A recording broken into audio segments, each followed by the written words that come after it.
제22장. 대만 사람 엘리바스가 대답하여 이르되, 사람이 어찌 하나님께 유익하게 하겠느냐? 지혜로운 자도 자기에게 유익할 따름이니라. 네가 의로운들 전능자에게 무슨 기쁨이 있겠으며 네 행위가 온전한들 그에게 무슨 이익이 되겠느냐? 하나님이 너를 책망하시며 너를 신문하심이 너의 경건함 때문이냐? 네 악이 크지 아니하냐? 내 죄악이 끝이 없느니라. 까닭 없이 형제를 볼모로 잡으며 헐벗은 자의 의복을 벗기며 목마른 자에게 물을 마시게 하지 아니하며 줄인 자에게 음식을 주지 아니하였구나. 권세 있는 자는 토지를 얻고 존귀한 자는 거기에서 사는구나. 너는 과부를 빈손으로 돌려보내며 고아의 팔을 꺾는구나. 그러므로 올무들이 너를 둘러있고 두려움이 갑자기 너를 엄습하며 어둠이 너로 하여금 보지 못하게 하고 홍수가 너를 덮느니라.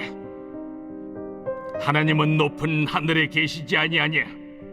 보라, 우두머리 별이 얼마나 높은가? 그러나 내 말은 하나님이 무엇을 아시며 흑암 중에서 어찌 심판하실 수 있으랴? 빽빽한 구름이 그를 가린즉 그가 보지 못하시고 둥근 하늘을 거니실 뿐이라 하는구나. 네가 악인이 밟던 옛적 길을 지키려느냐? 그들은 때가 이르기 전에 끊겨버렸고 그들의 터는 강물로 말미암아 함몰되었느니라. 그들이 하나님께 말하기를 우리를 떠나소서 하며 또 말하기를 전능자가 우리를 위하여 무엇을 하실 수 있으랴 하였으나 하나님이 좋은 것으로 그들의 집에 채우셨느니라. 악인의 계획은 나에게서 머니라. 의인은 보고 기뻐하고 죄 없는 자는 그들을 비웃기를 우리의 원수가 망하였고 그들의 남은 것을 불이 삼켰느니라 하리라. 너는 하나님과 화목하고 평안하라. 그리하면 복이 내게 임하리라. 청하건대 너는 하나님의 입에서 교훈을 받고 하나님의 말씀을 내 마음에 두라. 내가 만일 전능자에게로 돌아가면 내가 지음을 받을 것이며 또 내 장막에서 불의를 멀리하리라. 내 보화를 티끌로 여기고 오빌의 금을 계곡의 돌로 여기라. 그리하면 전능자가 내 보화가 되시며 내게 고귀한 은이 되시리니 이에 내가 전능자를 기뻐하여 하나님께로 얼굴을 들 것이라. 너는 그에게 기도하겠고 그는 들으실 것이며 너의 소원을 내가 갚으리라. 내가 무엇을 결정하면 이루어질 것이요 내 길에 빛이 비치리라. 사람들이 너를 낮추거든 너는 교만했노라고 말하라. 하나님은 겸손한 자를 구원하시리라. 죄 없는 자가 아니라도 건지시리니 내 손이 깨끗함으로 말미암아 건지심을 받으리라.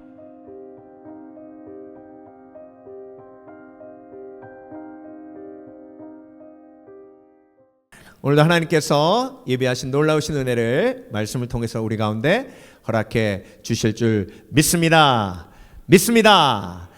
욥기 강의 22장 말씀을 중심으로 세밀하신 그 사랑을 알아가는 삶, 세밀하신 그 사랑을 알아가는 삶이란 책으로 함께 말씀을 묵상해 보겠습니다. 여러분, 오늘 본문 말씀을 보면 이제 엘리바스의 이야기가 또 시작이 되는데요. 욥기 전체적인 구조를 보면 욥의 세 친구가 엘리바스가 얘기하고 욥이 대답하고 그리고 소발이 얘기하고 그리고 욥이 대답하고 빌닷이 물어보고 욥이 대답하고 이렇게 세 바퀴가 돌아요. 이제 엘리바스의 마지막 이야기입니다. 그런데 친구들의 이야기를 이렇게 보면 거의 똑같은 말 반복이에요. 엘리바스가 한 첫 번째 말하고 거의 비슷한 말이거든요. 인간은요 성령께서 역사하시지 않으면 똑같은 말만 계속해요. 성장이 없다는 얘기죠. 그런데 말을 많이 하면 많이 할수록 속에 있는 게 드러나잖아요. 그렇죠? 그러니까 속에 있는 걸 감추려면 말을 하시지 말아야 돼요. 근데 말하면 다 드러나요. 속에 있는 게 불신이 드러나고 섭섭한 마음이 드러나고 다 드러나요. 자, 엘리바스가 오늘 말이 많았어요. 세 번째까지 이제 하다 보니까 이제 속에 미천이 다 드러나는데 제가 이거 보고 엘리바스는 확실히 하나님을 믿지 않는구나 알게 됐어요. 예. 자, 이거 보세요. 2절 볼게요. 사람이 어찌하여 하나님께 유익하게 하겠느냐? 지혜로운 자도 자기에게 유익할 따름이니라. 내가 의로운들 전능자에게 무슨 기쁨이 있겠으며 내 행위가 온전한들 그에게 무슨 이익이 되겠느냐? 하나님이 네가 의롭고 네가 의롭지 않은 거에 관심이 없다는 거예요. 네가 아무리 노력해도 전능하신 하나님이 너 때문에 기뻐하시는 일은 없다는 거예요. 그러니까 네가 아무리 죄 안 짓고 의롭다라고 얘기해봤자 하나님은 관심도 없다는 거예요. 이거 맞는 말이에요? 틀린 말이에요? 여러분, 하나님이 저와 여러분을 얼마나 사랑하시고 저와 여러분에게 얼마나 관심이 많으신데요. 그렇죠? 여러분 그거 믿으시죠? 근데 이렇게 생각하는 신앙인이 있어요. 저는 그런 질문 많이 받았습니다. 목사님, 제가요 10남매 중에 9째인데요 우리 엄마가 가끔 제 이름도 잊어버려요. 제 형 이름으로 부르고 그래요. 그리고요 목사님, 제가 엄마한테 준비물 얘기하면 어렸을 때 엄마가 기억한 적이 한 번도 없었어요. 제 생일요? 아이고 10남매인데요 뭐 생일을 어떻게 기억해요? 이렇게 자녀가 10명인데도 아들 이름도 제대로 기억 못할 때가 있는데 하나님은요 70억이라는 인구 그거 어떻게 다 기억해요? 하나님은 바쁘셔서 우리 다 기억 못하는 것 같아요. 정말 그럴까요? 여러분, 성경에서 가장 복받은 사람이 누굴까요? 성경 창세기부터 요한계시록까지 가장 복받은 사람이 누굴까요? 여기서 솔로몬 나오면 안 됩니다. 아니에요. 솔로몬 아니에요. 복의 기준이 뭐예요? 복의 기준이 하나님과 가장 가까운 사람이 가장 복받은 사람이에요. 그렇죠? 하나님하고 가장 친하게 지낸 사람, 그 사람이 누구예요? 하나님이 얘기하셨잖아요. 다윗은 내 마음에 합한 자라고. 그러니까 성경 전체에서 하나님하고 가장 가까웠던 사람은 다윗이에요. 근데 다윗이 왜 그런 복받는 사람이 됐어요? 하나님의 세밀하신 사랑을 확신했어요. 그러니까 지금 엘리바스는 너무 불쌍한 사람이에요. 그러니까 아무리 하나님이 엄청난 복을 준비해놔도 엘리바스는 누릴 수가 없어요. 왜? 하나님을 이렇게 멀리 두고 있으니까. 하나님이 나한테 관심이 없다고 생각하니까. 근데 여러분, 다윗은요 시편 말씀을 보세요. 다윗이 얼마나 하나님이 나를 세밀하게 사랑하는지를 믿고 있었는지. 시편 147편 11절 여호와는 자기를 경외하는 자들과 그의 기뻐하심을 바라는 자들을 뭐 하시는도다?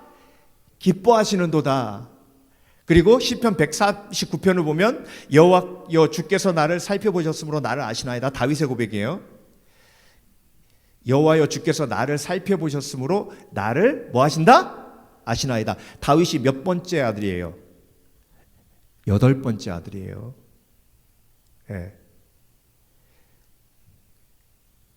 주께서 나의 앉고 일어섬을 아시고 멀리서도 나의 생각을 밝히 아시오며.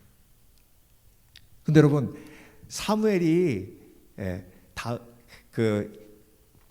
다윗의 아버지 자녀들 중에 이제 기름 부으러 왔잖아요. 그렇죠? 그런데 막내 다윗이 없는 걸 몰랐어요. 이게 다냐? 사무엘이 물어보니까 그제서야 하나 더 있어요. 저기 지금 양치고 있어요. 밖에서. 아들이 8이니까 하나 빠진지도 몰랐다는 거예요. 육신의 아버지가 다윗을 그렇게 대했어요. 그럼에도 불구하고 다윗은 하나님을 이렇게 세밀하게 사랑하시는 하나님을 다윗은 체험하고 경험하고 알고 있었어요. 여러분, 내가 육신의 부모님에게 어떤 대우를 받았던 그건 중요하지 않아요. 내가 하나님을 어떻게 바라보느냐가 중요해요. 그게 내 삶에 복되냐 복되지 않느냐의 핵심이에요. 예. 여러분 다윗과 같은 믿음을 마음속에 가지시길 주의 이름으로 축원합니다. 예. 주께서 내가 안고 일어섬을 아시고 멀리서도 나의 생각을 밝히 아시오며, 멀리서 어떻게 하신다고요? 나의 생각을 아신대요. 나의 모든 길과 내가 눕는 것을 살펴보셨으므로 나의 모든 행위를 익히 아시오니. 하나님이 나의 모든 행위를 익히 아시는 이유가 뭐예요? 나를 벌 주시기 위함이에요? 아니에요. 나를 보호하시기 위함이에요. 4절은요 더해요. 더 엄청난 고백이 담겨져 있어요. 여호와여, 내 혀의 말을 알지 못하시는 것이 하나도 없으시니이다. 그러니까 다윗이 그런 고백을 한 거예요. 하나님, 내 입술의 모든 말과 마음의 묵상이 주께 연락되기를 원하나이다. 하나님이 나의 모든 것을 세밀하게 아신다는 믿음이 있으니까 그런 아름다운 믿음의 고백이 나오는 거예요. 그래서 여러분, 오늘 엘리바스의 모습을 통해서 나의 모습을 볼 수 있어야 합니다. 하나님과 멀리 떨어져 있는 게 편안하다고 생각하는 사람들이 있어요. 여러분, 하나님과 멀리 떨어지면 떨어질수록 그게 재앙이에요. 하나님께 가까이 나아가면 나아갈수록 그게 복이에요. 아멘. 특별히 학교 다니실 때 선생님 피해 다니셨던 분들, 담임 선생님께 가까이 가면 갈수록 혼나고 멀리 떨어져서 숨어 있을수록 편안한 삶을 사셨던 분들은요, 하나님은 절대 그런 분 아니세요. 그래서 여러분, 오늘 엘리바스의 모습을 보면서 내 속에 있는 불신앙을 하나님께서 깨닫게 하십니다. 불신앙을 드러내세요. 하나님이 얼마나 좋으신 분이신지, 하나님이 얼마나 나를 세밀하게 사랑하시는지, 다윗처럼 엘리바스의 불신앙을 넘어 다윗처럼 온전한 믿음, 복받는 믿음, 하나님께 가까이 가는 믿음을 마음속에 채우시는 복된 그리스도인 되시길 주의 이름으로 축원합니다. 축원합니다. 오늘 말씀이 여러분의 불신앙을 깰 줄 믿습니다. 오늘 하나님의 말씀이 여러분 속에 있는 하나님을 향한 사랑에 대한 의심을 깰 줄 믿습니다. 그래서 여러분, 세밀하신 그 사랑을 알아가는 삶이 복된 삶인데, 다윗과 같이 복된 삶인데, 그 삶 속에 우리가 묵상해야 될 하나님의 사랑이 있어요. 그 하나님의 사랑은 세밀한 사랑이에요. 아멘. 하나님이 저와 여러분을 대충 사랑하세요? 하나님은요 대충이 없는 분이에요. 얼마나 세밀하게. 여러분, 자녀가 10명, 15명이면요 능력이 따라가지를 못해서 세밀하게 사랑할 수가 없어요. 세밀하게 사랑할 수 없어서 못한 거지, 세밀하게 사랑하고 싶은 마음은 어머니 속에 있는 거죠. 그렇죠? 근데 하나님은 전능하신 하나님이세요. 전능하시다는 게 뭐예요? 한 사람 한 사람을 세밀하게 사랑하실 수 있는 능력이 있다고 하시는 거예요. 그 전능하신 하나님을 우리가 믿으며 그 세밀하신 사랑을 우리가 알아가고 체험하고 경험하는 게 믿음이 커가는 과정이에요. 그러면 세밀하신 사랑을 내가 체험하면 체험할수록 다윗처럼 더 평안해지는 거예요. 다윗처럼 더 복된 사람이 되는 거예요. 아멘. 그래서 여러분, 세밀하신 그 사랑, 오늘 본문에 나와 있는 세 가지 엘리바스가 갖지 못했던 그 사랑을 우리가 함께 묵상해 보겠는데요. 다윗이 가졌던 그 세밀한 하나님의 사랑에 대한 확신. 첫 번째, 하나님은 세밀한 관심을 갖고 계심을 다윗은 알고 있었습니다. 세밀한 관심. 관심이 뭐예요? 바라보시는 거예요. 관심이 뭐예요? 보호하시기 위해서 바라보시는 거예요. 그런데 엘리바스는 어떻게 생각했냐면요, 하나님은 높은 하늘에 계시지 아니하냐? 보라, 우두머리 별이 얼마나 높은가. 그러나 내 말은 하나님이 무엇을 하시며 흑암 중에서 어찌 심판하실 수 있으랴? 빽빽한 구름이 그를 가린즉 그가 보지 못하시고 둥근 하늘을 거니실 뿐이라 하는두다. 이게 엘리바스의 무슨 말이냐면요, 이게 처음 말하고 완전 반대되는 말인데, 자, 하나님이 우리한테 관심이 없으셔서 우리는 하나님을 기쁘게 하지 못한다고 했잖아요. 그렇죠? 그런데 하나님이 우리에게 관심은 없지만 우리가 뭘 기뻐하고 뭘 슬퍼하고 우리가 뭘 좋아하고 또 하나님께 뭘 해드리고 뭐 이런 거는 하나님이 관심이 없고 아무것도 모르시는데 하나님은 우리의 뭘 아신다? 죄는 아신다는 거예요. 죄. 그러니까 욥 네가 하나님이 멀리 계시고 그리고 빽빽한 구름이 나를 가려서 내 죄가 하나님 앞에 드러나지 않았다고 얘기하면서 네가 의롭다라고 얘기하는데 네 죄를 하나님이 다 알고 계신다는 거예요. 이게 완전히 상반된 얘기죠. 그렇죠? 하나님이 너한테 관심은 없는데 너의 죄는 다 안돼요. 이게 논리적이지 않잖아요. 이게 여러분 판단하고 정죄하는 사람의 특징이에요. 판단하고 정죄하는 사람은요, 하나님이 너의 아픔을 안다고 얘기하잖아요. 하나님이 너의 죄를 안다고 얘기해요. 그러면 하나님이 우리의 죄를 아시면 그 죄 때문에 나오는 아픔은 더 잘 아시죠. 그렇죠? 그러니까 이게 말이 안 되는 거예요. 여러분, 하나님은요 절대 바쁜 판사가 아니에요. 제가 깜짝 놀랐어요. 소년 재판을 하는데요. 일본에서 소년 재판하면 한 명당, 소년 재판이 뭐냐면 10대 애들 그 편의점 가서 뭐 훔치다가 걸린 애들, 자전거 훔쳐가지고 걸려온 애들 뭐 이런 그런 거 있잖아요.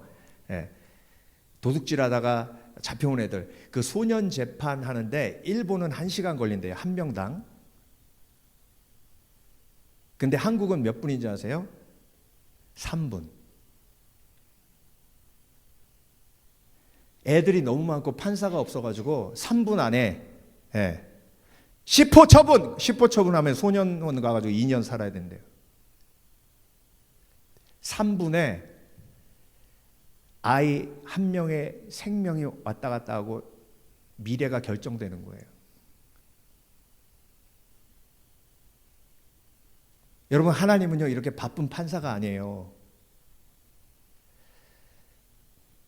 여인이 어찌 그 젖 먹는 자식을 잊겠으며 자기가 태에서 난 아들을 긍휼히 여기지 않겠느냐. 그들은 혹시 잊을지라도 나는 너를 잊지 아니할 것이라. 내가 너를 내 손바닥에 새겼고 너의 성벽이 항상 내 앞에 있나니.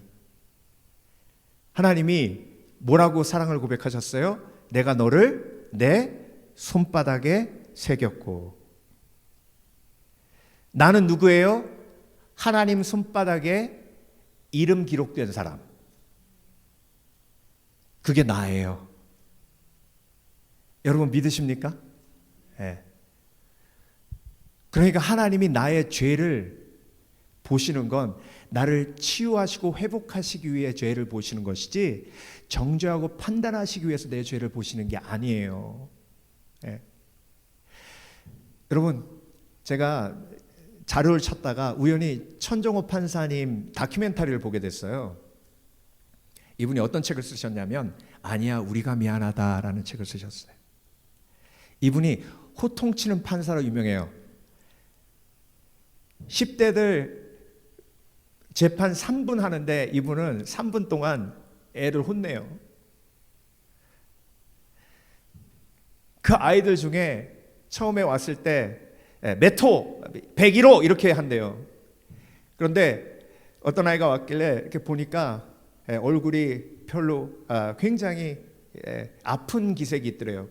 그래서 판사님이 너 이름 뭐니? 그랬더니 누구누군데요. 아침은 먹었어? 왜냐하면 애가 힘이 없어 보이니까. 그러니까 얘가 번쩍 들더래요. 네? 아침은 먹었냐고? 아니요. 너 부모님은? 저는 없는데요. 엄마 아빠. 야, 부모님이 없으면 더 열심히 살아야지. 그 막 혼낸 거예요. 얘가 나중에 편지가 왔는데 판사님 저 기억하세요? 저는 인생에 단 한 번도 누가 저를 진심으로 혼낸 적이 없어요. 그런데 저한테 아침 먹었냐고 물어보는 사람도 한 명도 없었어요. 판사님이 최초예요. 그 법정 이후로 제가 판사님 얘기를 듣기로 했어요. 열심히 공부해서 고등학교 검정고시 통과하고 지금 대학에 다니고 있어요. 이분이요, 부산에 빈민가에서 자랐어요. 그런데 자기하고 친한 친구가, 같이 자란 친구가 부산의 유명한 조직 폭력배에 들어가가지고 나쁜 짓 하다가 사람을 죽여가지고 종신형을 받았어요. 25년 동안 감옥에 있대요. 근데 25년 전에 천정호 판사님은 판사가 된 거예요. 지금도 종신형 받은 친구하고 편지가 오고 가는데요. 그 다큐멘터리에 그 편지가 나와요. 근데 그 친구가 어렸을 때 같이 자란 친구잖아요. 그런데 자기 친구한테 친구라고도 못 부르고 천 판사님, 천정호 판사님은 친구야 이러고 편지 보내는데, 천 판사님, 제가 감옥에 들어와서 평생 살다 보니 후회되는 게 너무나도 많습니다. 판사님이 10대 아이들 잘못한 일 저지르고 법정에 오는 아이들 따끔하게 혼내서 저 같은 죄 짓지 않도록 그렇게 잘 인도해 주세요. 그래서 이 천정호 판사님이 애들 앞에 세워놓고 그렇게 혼낸대요. 사랑으로. 그래서 제가 쭉 찾아봤더니 이분이 크리스찬이에요. 너무 하나님을 사랑하는 하나님의 아들이에요. 그 예수님의 사랑으로 그 앞에 있는 애를 혼내는 거예요. 여러분, 하나님이요, 저와 여러분을 바라보시면 제일 원하시는 게 뭐냐면 평안하게 행복하길 원하세요. 그래서 손가락 하나 움직이는 것까지 바라보고 계시는 거예요. 그 관심을 가지고 저와 여러분을 바라보고 계시는 거예요. 찰되기 원해서. 그래서 조금이라도 어길로 나가면 그 안타깝게 여기시면서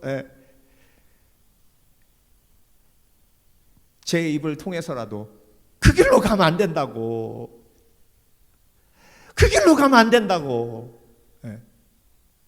저는 목회자로 하나님 앞에 쓰임 받으면서 그 하나님의 마음을 가끔 느껴요.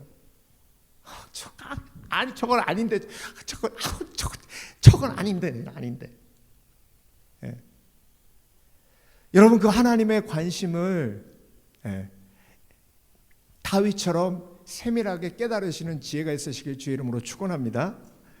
엘리바스는요 너무 불쌍해요.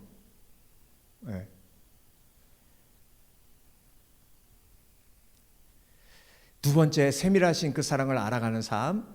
하나님은요 용서하실 때 세밀하게 용서하십니다. 세밀하게 용서하세요. 자, 오늘 본문에 엘리바스가 뭐라 그러냐면, 너는 하나님과 화목하고 평안하라, 그리하면 복이 내게 이 말이라. 이렇게 얘기하죠. 어떻게 성경 말씀 같죠, 그렇죠? 예수님 말씀 같잖아요. 엘리바스가 한 말이에요. 너는 하나님과 화목하고 평안하라, 그리하면 복이 내게 이 말이라. 자, 이게 성경 말씀 같고 예수님 말씀 같지만 엘리바스의 의미는 뭐냐면요, 너 착하게 살아서 네 속에 있는 죄를 다 네가 몰아내면 그러면 하나님하고 평안하게 돼. 그러면 복이 많은데 그 복이 뭐냐면 네가 가지고 있는 거 다 다시 회복하는 그런 번영의 복을 받는 거야. 청하건대 너는 하나님 입에서 교훈을 받고 하나님의 말씀을 내 마음에 두라. 이거 성경 말씀 같잖아요. 내가 만일 전능자에게로 돌아가면 내가 지음을 받을 것이며 또 내 장막에서 불의를 멀리하리라. 자네가 전능하신 분께 돌아가고 죄악을 자네 장막에서 치우면 다시 회복될 걸세. 자, 이게 성경 말씀 같죠? 근데 이게 왜 성경 말씀이 아니에요? 이게 진리의 말씀이 아닌 이유가 뭐예요? 자네가 전능하신 분께 돌아가고 죄악을 자네 장막에서 치우면 다시 회복될 걸세. 이게 왜 복음이 아니에요? 여러분, 우리는요 죄악을 이길 힘이 없어요. 그렇죠? 내가 장막에서 내 죄를 치울 수 없어요. 그러니까 우리는 믿음으로, 그 은혜를 인하여 믿음으로 구원받는 거지 내 의로 구원받는 게 아니라고요. 그렇죠? 그러니까 엘리바스는요, 하나님의 은혜로 용서받는 세밀하신 하나님의 사랑을 모르는 사람이에요. 예. 이와 같이 성령도 우리의 연약함을 도우시나니 우리가 마땅히 기도할 바를 알지 못하나 오직 성령이 말할 수 없는 탄식을 우리를 위해 친히 간구하시느니라. 그래서 여러분, 탕자가요, 일단 아버지 품에 안기면 그 나머지 일은 누가 다 알아서 해요? 아버지가. 그렇죠? 그게 회개의 과정이에요. 그리고 회개는요, 아버지 품으로 돌아가 아버지와의 관계가 회복되는 거예요. 그게 회개예요. 관계가 회복되지 않으면 아무리 소유가 회복돼도 소용없어요. 회개는 잃었던 아버지를 되찾는 아버지와 나와의 관계가 회복되는 과정이 회개예요. 네. 자, 그래서 여러분, 하나님은요, 용서하실 때 대충 용서하지 않으세요. 세밀하게 용서하세요. 네. 베드로가 예수님 3번 부인했죠. 어디 앞에서? 네. 모닥불 앞에서. 근데 예수님이 부활하시고 베드로 처음 만났을 때, 베드로야 내가 나를 사랑하느냐 3번 물어보셨죠? 어디서 물어보셨어요? 모닥불 앞에서. 너 왜 모닥불 앞에서, 계집 여종 앞에서 나 3번 부인해? 이렇게 얘기 안 하셨어요. 그냥 모닥불 피워놓고 깨달으라고. 그게 세밀한 예수님의 용서의 그 사랑을 우리가 볼 수 있는 부분이죠. 그렇죠? 네. 여러분, 정말 성경을 통해서 보면 하나님이 얼마나 세밀하게 용서로 부르실 때에, 여러분, 아담이 죄 지었을 때도요, 하나님이 아담아 왜 따먹었냐 이렇게 안 하셨어요. 아담아 아담아 어디 있느냐, 어디 있느냐. 네. 하나님이 모르셔서 물으셨어요. 다윗이 제일 불신앙에 빠졌을 때가, 요나단이 내가 아버지 설득해 볼게. 다윗은요, 사울이 얼마나 요나단 아끼는지 알았거든요. 그러니까 요나단이 사울 설득하면 자기를 적으로 돌리는 것을 멈출 거라고 생각했어요. 근데 요나단이 사울 설득해도 됐어요, 안 됐어요? 안 됐죠. 그러니까 요나단하고 헤어지고 막 다윗이 화가 난 거예요. 누구한테? 하나님한테. 하나님, 골리앗 내가 물리친다고 한 거 아니잖아요. 하나님이 시켜갖고 했는데 왜 내가 이렇게 도망 다녀야 돼요? 예. 그리고 아히멜렉 제사장에게 가는데 먹을 게 없어가지고 성전에 있는 진설병을 먹었잖아요. 그리고 다윗이 결단합니다. 이제 내가 하나님 의지하지 않고 나랑 같이 다니는 내 친구들 의지하고, 그리고 내가 나를 지켜야지 누가 지켜줘. 그래서 제사장한테 원한 게 뭐냐면 칼 어딨냐고 물어봐요. 그렇죠? 근데 여러분, 제사장이 아히멜렉이 뭐라고 얘기하냐면, 칼 하나 있다. 저기 에봇 위에. 어디 위에? 에봇 위에 보자기에 쌓여져 있는 그 칼 가서 갖고 가라고. 자기가 갖다 준 게 아니에요. 갖고 가라고. 자, 여러분, 에봇은 뭐예요? 하나님이 제사장을 기름 부으실 때 썼던 제사장만 입는 옷이에요. 다윗이 누구예요? 왕 같은 제사장이에요. 사무엘을 통해서 다윗을 먼저 하나님께서 어떻게 하셨어요? 왕으로 기름 부으셨죠. 그리고 그 칼이 무슨 칼이냐면, 골리앗을 물맷돌로 탁 맞춰가지고 쓰러진 다음에 다윗이 가서 골리앗의 칼을 취해서 골리앗의 목을 잘랐잖아요. 그 칼을 하나님이 그 위에다가 에봇 위에 올려놓으신 거예요. 그 얘기는 뭐예요? 다윗아 회개하라. 내가 너를 기름 부었다. 내가 너를 이스라엘의 왕으로 기름 부었기 때문에 아무리 사울이 너를 죽이려고 해도 너는 절대 죽지 않는다. 내가 너를 보호하니까. 걱정하지 마라. 두려워하지 마라. 네 마음속에 불신앙이 있다면 회개해라. 두 번째, 네가 골리앗을 물리칠 때 네 힘과 능으로 물리쳤냐? 내가 너의 팔의 역사하고 너의 물맷돌의 역사에서 골리앗을 물리치게 했는데 이제 네가 그 칼을 의지하려고 하느냐? 회개하라.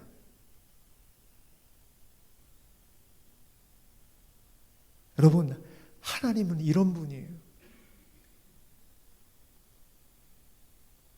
다윗이 밧세바하고 동침했을 때도 나단 선지자 보내서 비유로 말씀하시잖아요. 여러분, 우리 하나님은요 그렇게 너무 멋진 분이에요. 우리 예수님은요 우리의 마음을 꿰뚫어 보세요. 사마리아 여인을 회개시킬 때도 예수님이요 처음에 사마리아 여인한테 가서 물 달라고 부탁하셨어요. 네. 그리고 내 남편은 어디 있냐라고 물어보시잖아요. 그게 세밀하신 하나님의 계획 속에 세밀하게 한마디 한마디 던지시며 우리의 마음속에 있는 죄를 드러내시고 회개의 장소로 이끌어주시는 세밀하신 사랑이에요. 저와 여러분 한 명 회개시키기 위해서 하나님이 얼마나 많은 열심을 동원하셨는지 여러분 기억하시길 주의 이름으로 축원합니다. 모든 상황, 여러분 그런 생각 들지 않으세요? 만약에 그 사람이 조금만 늦게 왔더라면 나 예수님 안 믿었을 거예요. 내가 거기로 이사 가지만 않았더라도 나 예수님 안 믿었을 거예요. 여러분 그 모든 순간순간 속에 하나님이 세밀하게 어떻게 역사하셨는지요. 그걸 하나님은 기억하길 원하십니다. 그래서 여러분 하나님은 그냥 용서하지 않으세요. 세밀하게 용서하십니다. 세밀하게 죄를 깨닫게 하시고 세밀하게 용서하세요. 마음을 살피시는 이가 성령의 생각을 아시나니 이는 성령이 하나님의 뜻대로 성도를 위하여 간구하심이니라. 그래서 여러분 우리가 세밀하게 회개할 수 있도록 성령을 부어주시고 그 성령을 통해 깨닫게 하셔서 너무나도 인격적이신 하나님, 너무나도 지혜로우신 하나님이 저와 여러분을 회개의 장소로 이끌어 주시는 줄 믿습니다. 여러분 사도 바울도요 다메섹 도상에서 사울아 사울아 부르시잖아요. 그 사울이 누구십니까? 내가 핍박하는 예수다. 여러분 얼마나 이게 그냥 우리가 그냥 보는 게 아니라요. 우리 하나님, 우리 예수님이 그렇게 멋진 분이에요. 그렇게 젠틀하시고 그래서 여러분 그걸 닮으면요. 혹시 형제자매의 허물이 보이면 우리 예수님에게 내가 그런 사랑을 받았잖아요. 집사님이 왜 이렇게 힘든지 알아? 죄 져서 그래. 엘리바스예요. 엘리바스예요.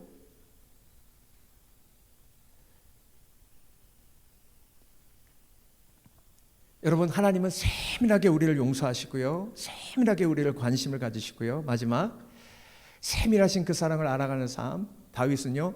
하나님의 그 세밀한 준비를 체험하고 경험하고 알았어요. 근데 엘리바스는 그 세밀한 준비를 몰라요. 여러분 오늘 본문을 보면서 제가 제일 가슴 아픈 게 뭔지 아세요? 지금 욥이 누구 때문에 고난받고 있어요? 누구를 위해서? 욥이 고난받음으로 이미 욥은 구원받은 사람이에요. 욥이 고난받음으로 가장 큰 베네핏을 누린 사람이 누가 그랬어요? 욥의 세 친구예요. 지금 하나님이 이런 분이라고 알고 있으면 개인적인 하나님과의 관계는 없습니다. 엘리바스, 소발, 빌다 다. 그러니까 이 사람들은 구원받은 사람들 아니에요. 그러니까 하나님이 오죽하면 욥한테 욥을 다 회복시키시고 욥한테 그렇게 부탁하시잖아요. 야, 걔네들한테 얘기해서 좀 개인적으로 나한테 나오라 그래. 내가 개인적으로 걔네들 만나기고 싶어. 그러니까 결국 욥의 고난을 통해서 하나님이 원하셨던 건 욥의 세 친구들의 구원이에요. 그리고 그 사람들 이외에 저와 여러분이 욥기를 통해서 하나님과의 개인적 관계가 얼마나 중요한지를 깨닫게 하시기 위해서예요. 그래서 여러분 욥의 주제는요. 의로운 자가 고난을 받는 것도 있지만 사실 욥기의 주인공은 욥이 아니에요. 욥의 세 친구지. 하나님과의 개인적 관계가 끊어진 삶의 불행, 그것을 하나님이 어떻게 세밀하게 역사하셔서 그들이 하나님과의 개인적 만남을 어떻게 이끌어 가실 것에 대한 놀라운 하나님의 준비와 계획, 역사. 예.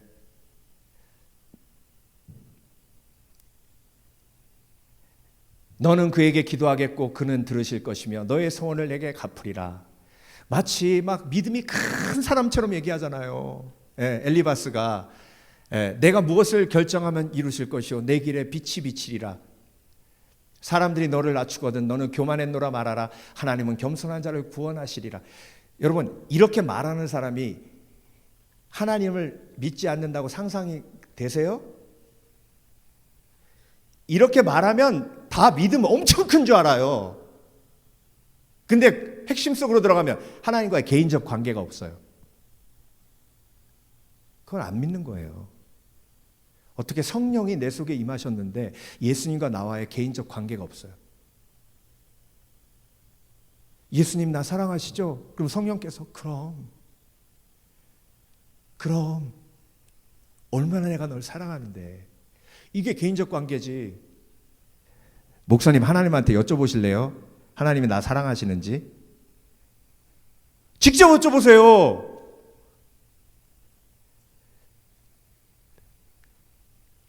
개인적 관계가 없으면 포도나무가 가지에 연결되지 않은 거예요. 그러니까 여러분, 하나님이 세밀하게 역사하시는데 세밀하게 준비하셔서 지금 누굴 구원하고 계시는 거예요? 욥의 친구들을 구원하고 계시는 거예요. 여러분, 제가 중학교 2학년 때 사형리 읽으면서 예수님 영접했어요. 그 스토리가 어떻게 되는지 아세요? 제가 중학교 때 진화론을 배우는데 막 성경에서 배운 거하고 완전 다른 거예요. 막 헷갈리는 거예요. 막 그래서 내 믿음이 통째로 흔들려요. 그래서 끝나자마자 그때 대전의 괴정침례교회 전도사님 찾아갔어요. 마침 계셔가지고. 근데 그 전도사님이요 소아마비이셨어요. 그래서 설교하실 때 여러분, 제가 소아마비로 다리를 절지만 이 연약함이 없었다면 나는 예수님을 믿지 않았을 겁니다. 그래서 나의 이 연약함은 내가 예수님을 만나서 구원받게 한 하나님의 축복입니다. 그렇게 설교하셨거든요. 그때는 제가 그 무슨 뜻인지 몰랐어요. 어떻게 생각하는지 아세요? 잘도 갖다 붙인다. 그 어린 마음에, 그러니까 그 죄악이 가득한 거예요. 근데 찾아가가지고 제가 막 입에 거품을 물면서 창조론이 말이 되냐고 막 쏘아붙였거든요. 그랬더니 그 전사님이 막 웃으면서 계속 들으시는 거예요. 한 1시간 얘기했나? 다 했냐? 그러시더라고요. 예, 그랬더니 네가 창조론이 이해되려면 예수님을 믿어야 돼. 네가 그렇게 얘기하는 거 보니까 예수님 안 믿는 것 같으니까 예수님을 믿으려면 예수님 영접해야 돼. 어떻게 해야 돼요? 그랬더니 사형리를 주면서 오늘 밤에 자기 전에 이거 쭉 읽으면서 거기 나와 있는 대로 그대로 하라고. 그러면 성령 임하고 그 성령 임하면 이제 창조론이 이해된다고. 그래서 그날 저녁에 그거 펴놓고 사형리 하나님은 당신을 사랑하십니다 부터 시작해가지고 그 저녁에 예수님 영접했어요. 그리고 진짜 성령 임하니까 창조론이 이해돼요. 근데 여러분, 그 전도사님을 고난 속에 있게 하셔서 구원하셔가지고, 그렇죠?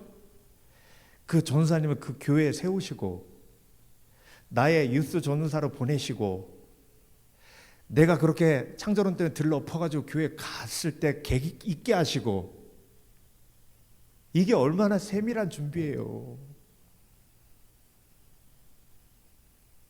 저와 여러분의 고난도 하나님이 그렇게 쓰시는 줄 믿습니다.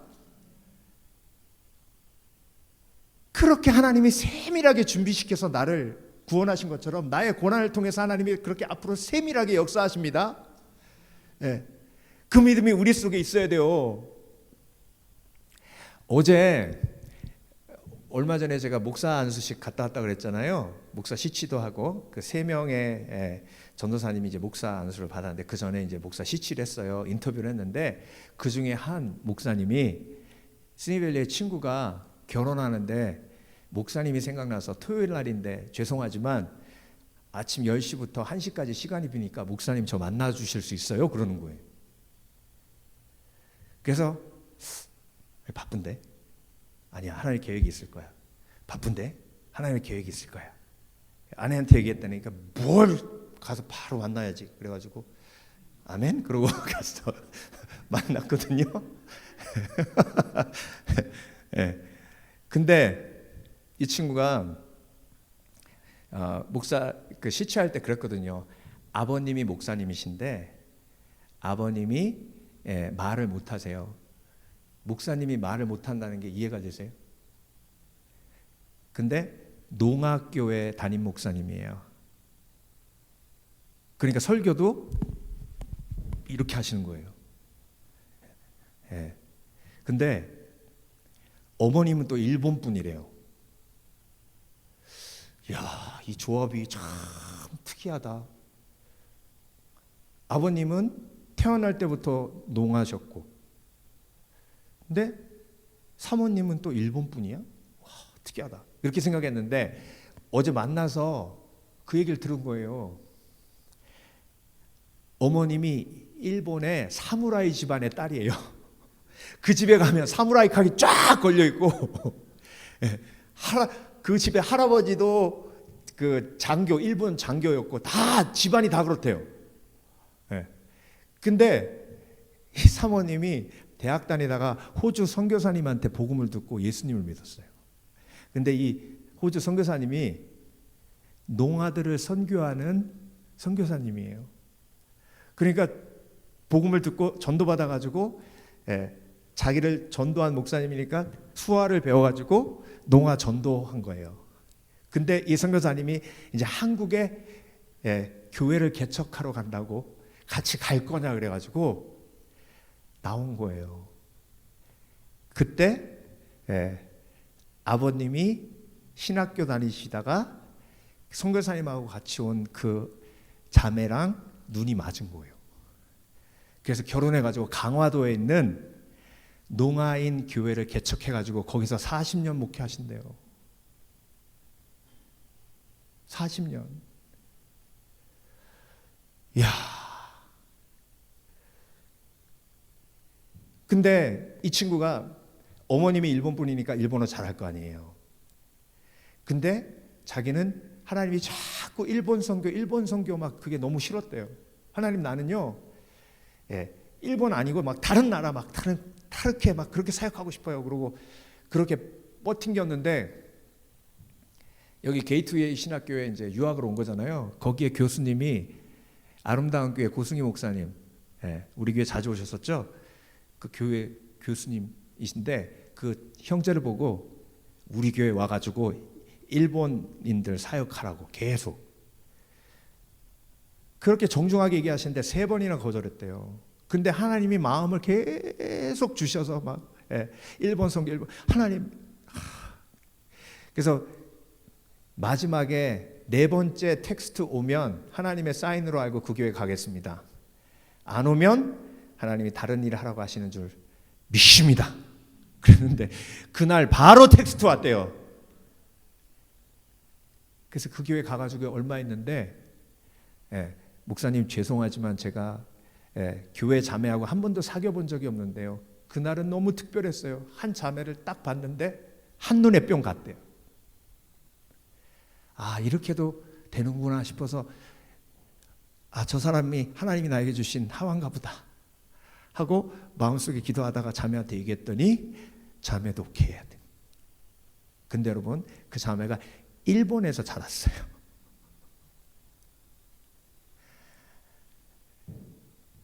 그러니까 이게 빼도 박도 못하는 거죠, 그렇죠?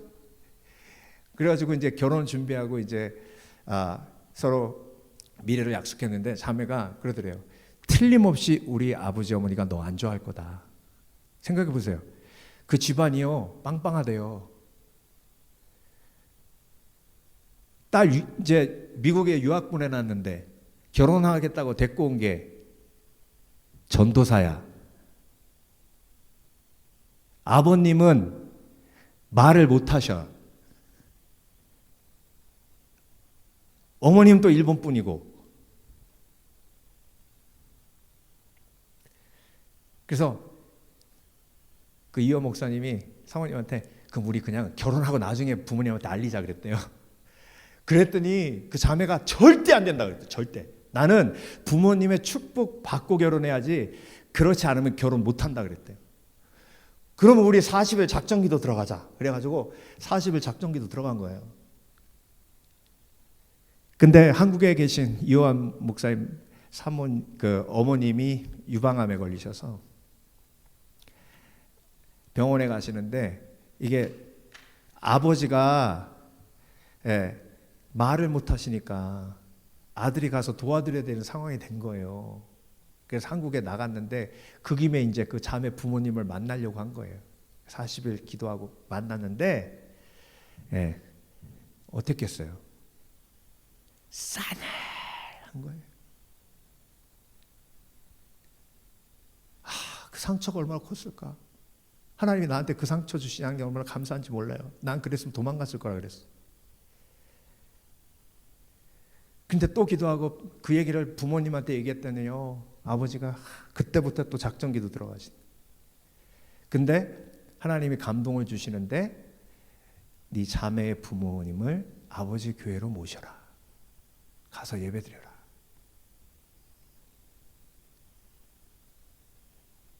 처음에 거길 왜 가냐 그랬대요. 근데 자매가 한 번만, 아빠 한 번만. 그러니까 강화도니까 그 강화도로 가는 차 안에서 그러더래요. 그 아버님이 그 이호한 목사님한테 무슨 수작인지 모르겠는데 내가 그 수작에 넘어갈 줄 알아?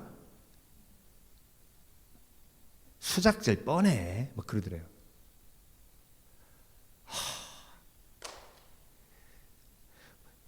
배운 분이 왜 그런 말을 하실까?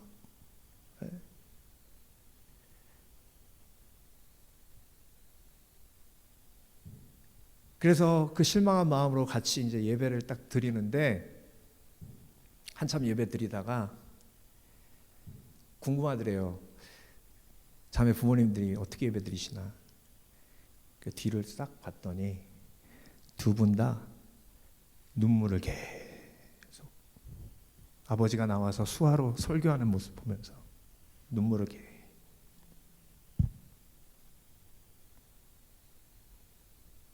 예배 끝나고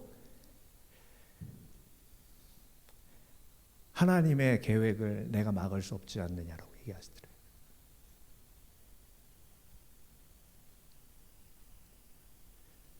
여러분 그 큰 그림을 보세요. 막 농아로 태어나게 하시고 일본에서 그 자매 보내서 만나서 결혼하게 하시고 그 아들에게 일본 선교 비전 주시고 자매 만나게 하시고 그 고비를 믿음으로 이기게 하시고 내년에 일본의 선교사로 IMB 선교사로 파송되고 지금 준비하고 있어요. 여러분 얼마나 세밀하세요?